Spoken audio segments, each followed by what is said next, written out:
December 24, 1944, found Obergefreiter Heinrich Müller pressed against frozen Belgian earth, watching his breath crystallize in the pre-dawn darkness. 30 feet separated his company from the American positions across the snowfield near Bastogne. But the true danger lurked not in the distance between men, but in the sky above.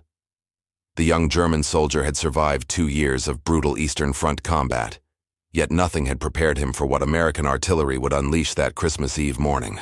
The Battle of the Bulge raged into its second week, and Müller's unit, part of the 5th Panzer Army, had pushed deeper into the Ardennes than any German formation since 1940. His commander, Hauptmann Ernst Weber, moved through the pre-dawn gloom distributing the last cigarettes from his personal supply. Weber was a veteran of North Africa and Russia, a man whose eyes held the weariness of 1,000 firefights. He stopped at Müller's foxhole, his breath forming clouds in the bitter cold. "They say the Americans have new shells," Weber murmured, low enough that only Müller could hear. "Something that explodes before it hits the ground." Müller nodded, having heard whispers from survivors of recent engagements near the Meuse. Traditional artillery required direct hits or ground detonations, giving infantry in foxholes and trenches reasonable protection. Soldiers could dig deep, pile logs overhead, and survive even concentrated bombardments. The mathematics of survival were simple. Depth equaled safety. But rumor suggested the Americans had changed those calculations entirely. According to historical accounts documented by the United States Army Center of Military History, the proximity fuse represented one of World War II's most closely guarded secrets, rivaling even the Manhattan Project in strategic importance.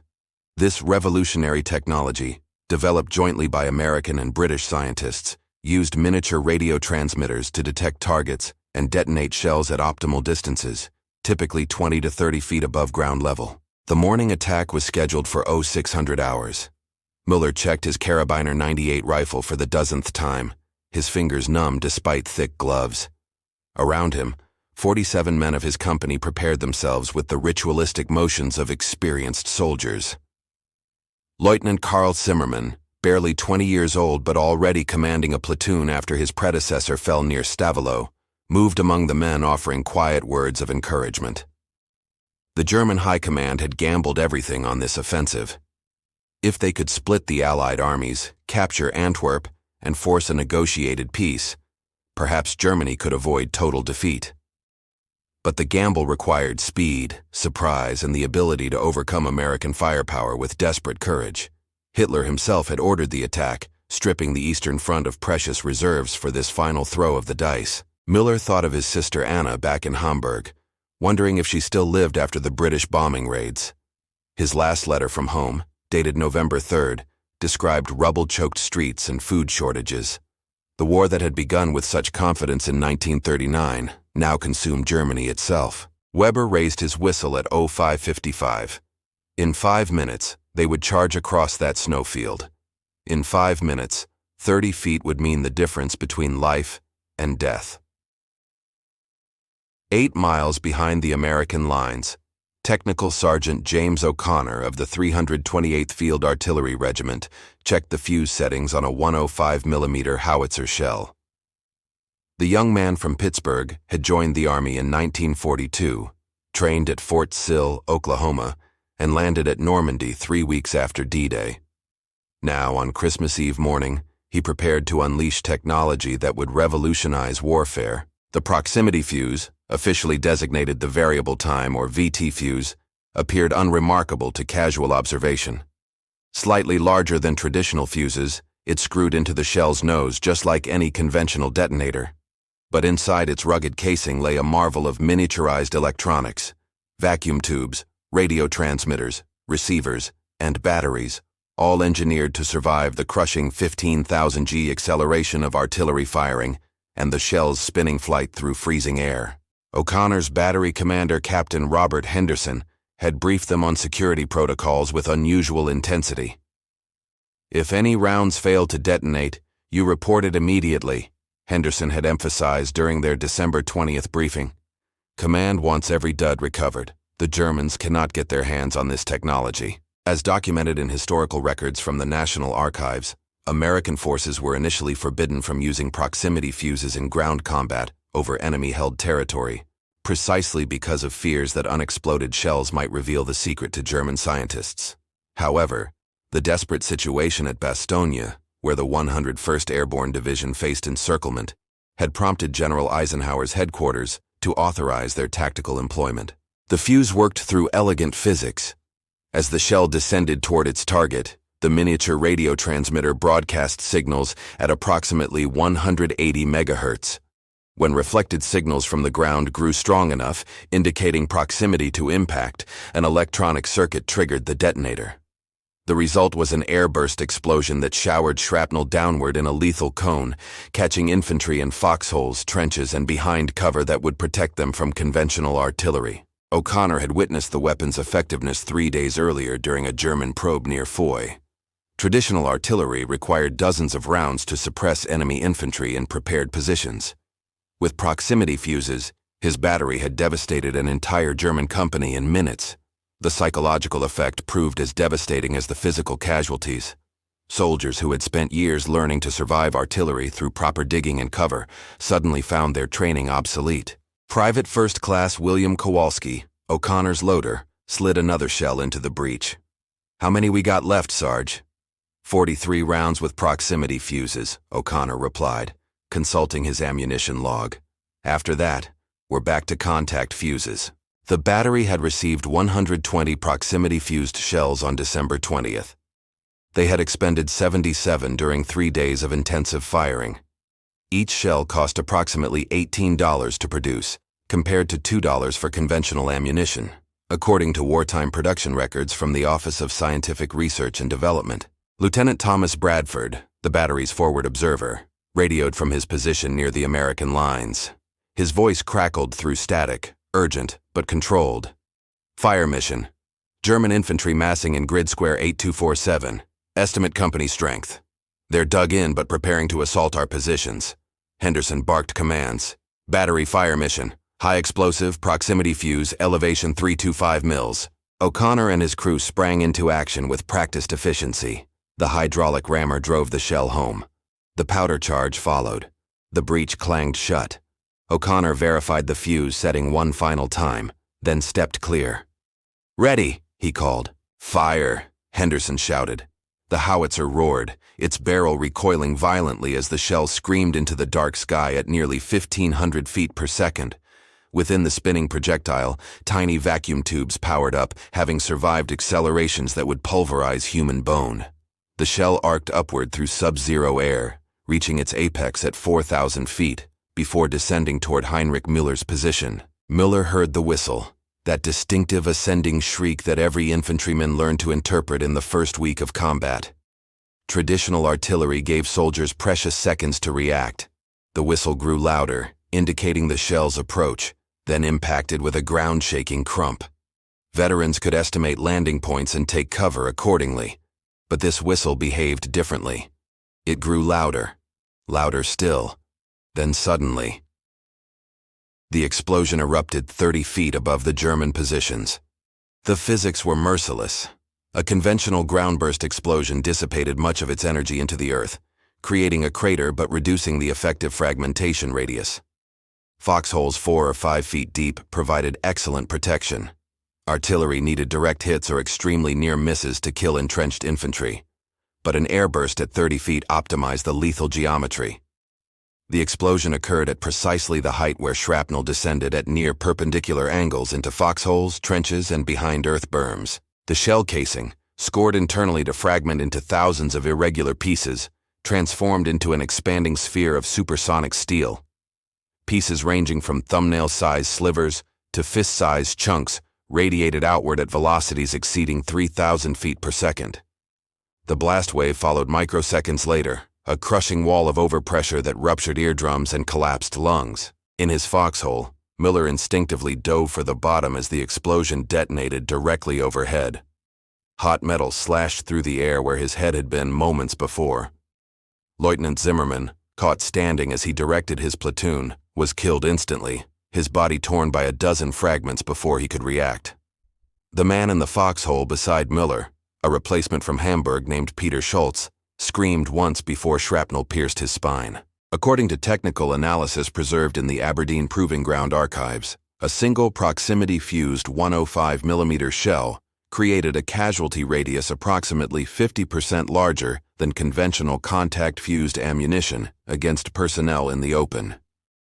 Against entrenched troops, the effectiveness multiplied dramatically.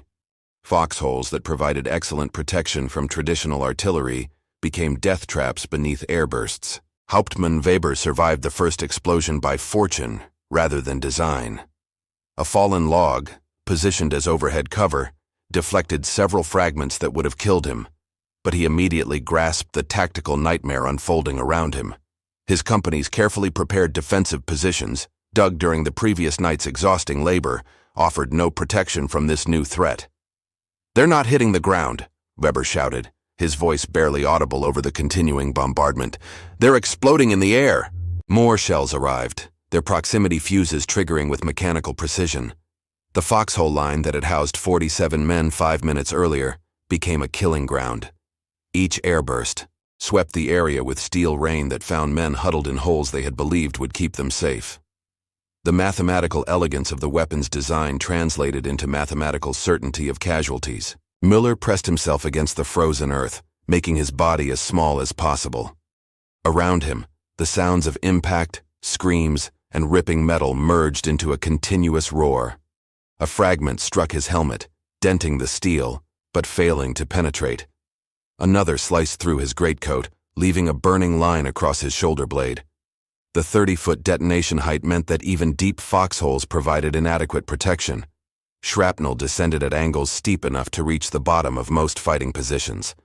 At his forward observation post, Lieutenant Thomas Bradford watched the German positions through binoculars as dawn light crept across the snowfield. The proximity-fused barrage had been firing for 4 minutes, and the effect exceeded anything he had witnessed in 18 months of combat. Bodies lay scattered around foxholes. Movement had ceased almost entirely. The German unit that had been preparing to assault American lines was combat ineffective before firing a single shot. "Adjust fire, left 200, add 50, Bradford transmitted to the artillery battery. His corrections brought subsequent shells directly over a secondary German position where reserves had been waiting. The proximity fuses performed their deadly mathematics with unwavering precision. Bradford had graduated from the Virginia Military Institute in June 1943, commissioned into the field artillery, and shipped to England that September. His training had emphasized the traditional artillery science, map reading, trigonometry, meteorological corrections, and the careful calculation of firing data.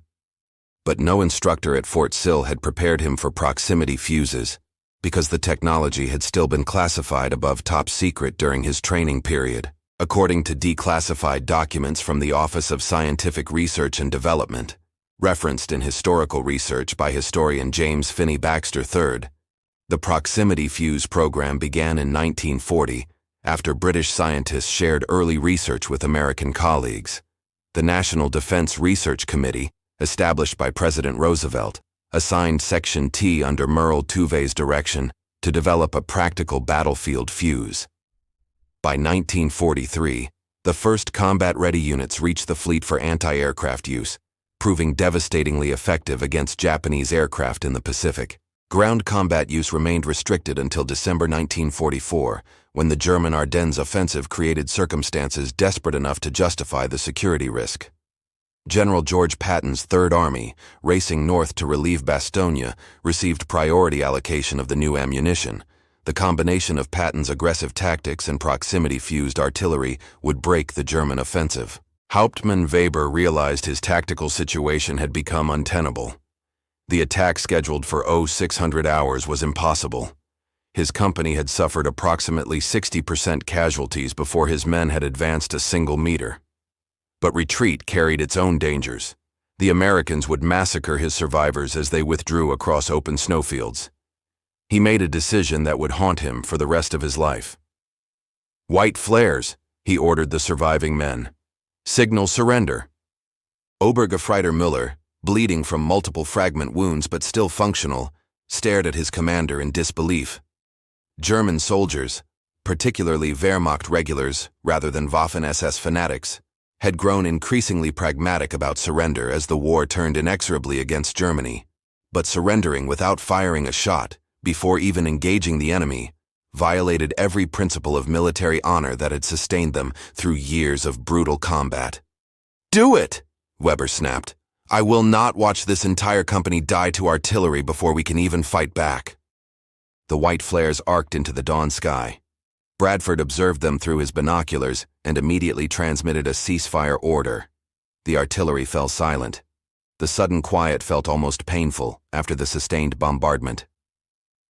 American infantry from the 506th Parachute Infantry Regiment, part of the 101st Airborne Division, moved cautiously across the snowfield toward the German positions.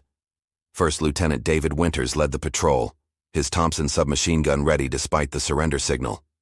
The airborne troops, besieged at Bastogne since December 20th, had learned through bitter experience that German desperation sometimes led to false surrenders, followed by ambushes. But as Winters approached the German foxholes, he saw immediately that no ambush awaited. Bodies lay everywhere, some killed by direct fragment hits, others clearly dying from wounds. The lucky ones had died instantly. The unlucky ones, and there were many, suffered from terrible injuries that 19th century soldiers would have called shell-shocked, but which modern medicine recognized as combinations of fragmentation wounds, blast trauma, and psychological collapse. Winters had fought through Normandy, Operation Market Garden in Holland, and now the Ardennes. He had seen artillery casualties before, but the proximity fuse created a different pattern of destruction. Instead of concentrated damage around impact craters with decreasing casualties at greater distances, the proximity bursts created more uniform devastation across entire areas. Every foxhole within the lethal radius showed casualties. There were no safe spots, no lucky positions that happened to be just far enough from the impact point. Heinrich Müller rose slowly from his foxhole, hands raised, his face gray with shock and blood loss. Shrapnel had torn his shoulder, thigh, and scalp, though none of the wounds appeared immediately fatal. Around him, 37 other survivors emerged, many wounded, all stunned by the speed and completeness of their defeat. Of the original 47 men in the company, 9 lay dead. 28 were wounded seriously enough to require immediate medical attention. Only 10 had escaped physical injury, though all bore psychological scars from the experience. "Medic!" Winters called, seeing the extent of German casualties. Despite being enemies, the American lieutenant's first instinct was humanitarian. His aide men moved forward, beginning triage on the wounded Germans, according to standard medical protocols that treated enemy casualties with the same care as friendly forces. Historical records from the United States Army Medical Department indicate that medical personnel during World War II adhered strictly to the Geneva Conventions regarding treatment of enemy wounded. American medics at Bastogne, despite severe shortages of supplies during the siege, provided care to German prisoners equal to that given American casualties. Hauptmann Weber approached Lieutenant Winters, offering his pistol in formal surrender. His face showed no emotion, but his eyes held the unmeasured depth of a man who had just watched his command destroyed by weapons against which conventional tactics offered no defense. "Your artillery," Weber said in careful English learned during pre-war studies at Heidelberg University. "It explodes in the air, before impact." Winters nodded, seeing no reason to deny what the Germans had just experienced firsthand. Proximity fuses, radio detonators. Weber absorbed this information silently, understanding immediately the technological sophistication required. Germany had invested heavily in wonder weapons, V-1 buzz bombs, V-2 rockets, jet aircraft, but had neglected the unglamorous work of improving conventional ammunition. The result was that German forces still used essentially the same artillery shells that had dominated World War I, while American industry had revolutionized the science of explosive delivery.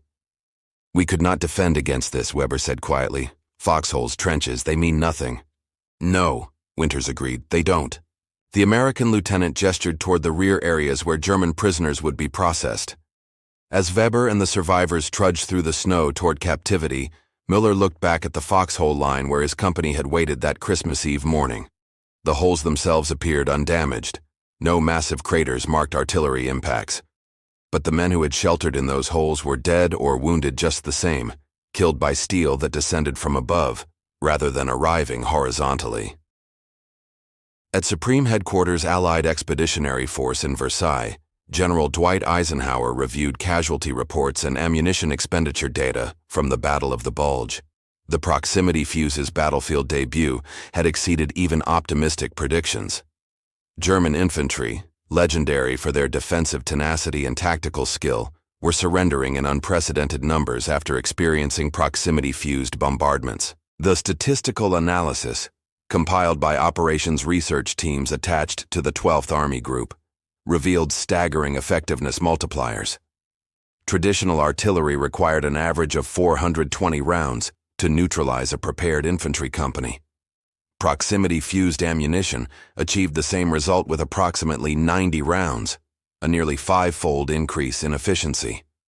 The cost per enemy casualty actually decreased, despite proximity fuses costing 9 times more per round, because so many fewer rounds were needed. Eisenhower, a career officer who had graduated from West Point in 1915 and served in staff positions during World War I, understood the strategic implications immediately. Artillery had dominated the Western Front from 1914 to 1918, but entrenched infantry with proper overhead cover could survive even intensive bombardments. The resulting stalemate cost millions of lives and lasted 4 years. Proximity fuses had broken that equation. According to historical analysis documented by Stephen Ambrose in his comprehensive studies of the European theater, Eisenhower credited proximity fuses with shortening the Battle of the Bulge by several weeks and reducing Allied casualties by thousands. The German offensive, which had initially threatened to split Allied armies and potentially alter the war's trajectory, collapsed more rapidly than German commanders thought possible. The speed of that collapse owed much to proximity-fused artillery's ability to destroy German reserves before they could enter combat. In Berlin, German high command struggled to develop countermeasures. Intelligence reports from survivors like Heinrich Müller and Hauptmann Weber described the airburst phenomenon, but German scientists could not immediately determine the mechanism. Initial theories suggested acoustic proximity detection, which seemed plausible given German research into similar technologies. But acoustic systems struggled with the noise and chaos of battlefields. The truth, miniaturized radio proximity detection, seemed almost impossibly sophisticated for mass production. Oberst Ernst Koenig, head of artillery development for the Wehrmacht, reviewed captured American ammunition in late December 1944, hoping to find an unexploded proximity fuse for analysis. But American recovery procedures proved remarkably effective. Units maintained detailed logs of proximity-fused rounds expended, and specialized teams swept battlefields to recover duds before German forces could capture them. The handful of failed rounds that German forces did recover had self-destructed through battery failure, rendering the electronics useless for reverse engineering. German attempts to adapt tactics proved only partially successful. Deeper foxholes helped marginally. A 10-foot hole provided better protection than a 5-foot hole against 30-foot airbursts. But digging deeper in frozen winter ground proved exhausting, time-consuming, and often impossible in rocky soil. Overhead cover helped more significantly, but required substantial timber and engineering effort. German infantry, already stretched thin and lacking adequate supplies, could rarely implement these measures before American forces attacked. The psychological impact matched the physical casualties. German soldiers who had fought confidently against conventional artillery, trusting in their foxholes and training, now faced weapons that made their defensive preparations seem futile. A soldier could dig perfectly, position himself expertly, follow every tactical doctrine, and still die to an airburst that struck with mathematical indifference to skill or preparation. This sense of helplessness against technological superiority eroded morale more effectively than propaganda ever could. By January 1945, as the Battle of the Bulge ground toward its inevitable conclusion, German infantry had developed a saying that spread through the Western Front. When the earth itself offers no protection, God has abandoned us to American steel. While American forces wielded proximity fuses against German troops in the Ardennes, a strategic question preoccupied Allied leadership. Should they share this technology with the Soviet Union? The alliance between Western democracies and Stalin's communist dictatorship had always been one of military necessity rather than ideological compatibility. Roosevelt, Churchill, and their military advisors understood that every weapon given to the Soviets could eventually be turned against Western interests in the post-war world. The decision was made at the highest levels of government, documented in declassified communications between the combined chiefs of staff and the White House. The United States would not share proximity fuse technology with the Soviet Union. Unlike other military technologies, tanks, aircraft, radar, even nuclear weapons research, the proximity fuse remained exclusively American and British. This decision reflected both security concerns and strategic calculations about the post-war balance of power. On the Eastern Front, where Soviet forces pushed inexorably toward Berlin through Poland and East Prussia, German defenders faced massive artillery bombardments, but without proximity fuses. Soviet artillery relied on traditional tactics: overwhelming volume of fire, saturation bombardments that could last hours or days, and sheer weight of metal delivered downrange. The Red Army had perfected these methods to terrifying effectiveness, but their artillery remained fundamentally the same as that used in World War I, merely deployed in greater quantities. German soldiers who transferred from the Western Front to the Eastern Front during the final months of the war experienced a paradoxical relief. Soviet bombardments involved far more shells, sustained for much longer periods, but soldiers in proper foxholes could survive through discipline and luck. The mathematical certainty of American proximity fuses gave way to the chaos and chance of traditional artillery. It was like traveling backward in time to a more comprehensible kind of warfare. Heinrich Müller, after treatment for his wounds and processing through prisoner of war camps, spent the remainder of the war in American custody. He was fortunate. Conditions in American POW camps, while far from luxurious, adhered to Geneva Convention standards. German prisoners received adequate food, medical care, and protection from winter cold. Müller would later estimate that American captivity probably saved his life. Had he remained with his unit, he likely would have died during the final desperate defense of Germany in March and April 1945. His captor, Lieutenant David Winters, survived the war as well, fighting through the final battles in Germany before returning to Pennsylvania in August 1945. He carried memories of Bastogne that would return in nightmares for decades: the frozen forests, the desperate fighting, the faces of both American and German dead. But he also carried a strange pride in American technological superiority. The proximity fuse represented something uniquely American. Not just scientific brilliance, but the industrial capacity to mass-produce sophisticated electronics and deliver them to frontline troops in the middle of the world's largest war. The 101st Airborne Division held Bastogne despite being surrounded, undersupplied, and outnumbered. When General Patton's Third Army broke through German encirclement on December 26th, the legend of Bastogne was already established. But historians would later note that proximity-fused artillery played an unrecognized role in that defense. German attacks that should have overrun American positions instead shattered against artillery fire that made conventional defensive tactics obsolete. By war's end in May 1945, American forces had expended approximately 500,000 proximity-fused rounds in the European theater. Production capacity, limited in December 1944, had expanded dramatically. American factories were producing proximity fuses at a rate that would have seemed impossible a year earlier, testimony to American industrial mobilization and engineering prowess. The war ended with Germany's unconditional surrender on May 8, 1945. Heinrich Müller returned to Hamburg in June 1946, after more than a year in American captivity. He found his city devastated by British and American bombing, his family home reduced to rubble. His sister Anna had survived but lived in a basement with 4 other families, subsisting on occupation rations. Müller spent the next decade helping rebuild Germany, working as a construction foreman and rarely speaking of his war experiences. On one occasion in 1953, while sharing schnapps with other veterans at a Hamburg bar, someone asked about his surrender during the Battle of the Bulge. Müller, usually reticent about the war, spoke with unusual openness. "We never had a chance," he said quietly. Their shells exploded 30 feet up, maybe 20 feet, maybe 40. I don't know exactly, but high enough that our foxholes meant nothing. You could dig to China and still die. He paused, remembering Christmas Eve 1944. The Americans beat us with their factories as much as their soldiers. They made shells that could think, that knew when to explode. We made brave speeches about German superiority and died in holes that didn't protect us anymore. In the United States, the proximity fuse remained classified until 1945, when its existence was publicly revealed after Germany's surrender. The scientific community hailed it as one of the war's most significant innovations.